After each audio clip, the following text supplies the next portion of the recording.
especially with their bigs. They've scored a total of 12 inside the paint and only 4 for TNT. But you know the strength of TNT is not really inside incursions. It's shooting from...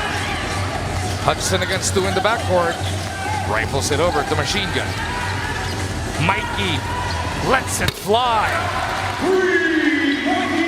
Using his strength once again to go near the basket for another 2 points. By the way, sa mga nagtatanong ko, bakit na iba number ni Bo Belga? As Mikey lights it up. Kila first 2 quarters. Only 17 in the first, 19 in the third. But look at them, the engine is humming again. Well-oiled machine offensively. TNT erupting for 32. Make it 34 big points. 2 and 35 natitira sa ating third. Mikey.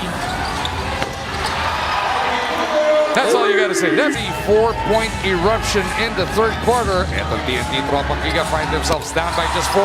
Make that just 1 after Mikey opens it up with a long ball. And they're obviously liking the situation. TNT maaga first quarter, and then for a couple of seconds in the third, Mikey ties it up. Give the ball to this guy and he will manage.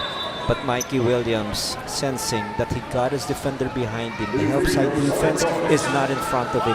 It is on his side. So, 102-100, dalawa lang ang lamang nila.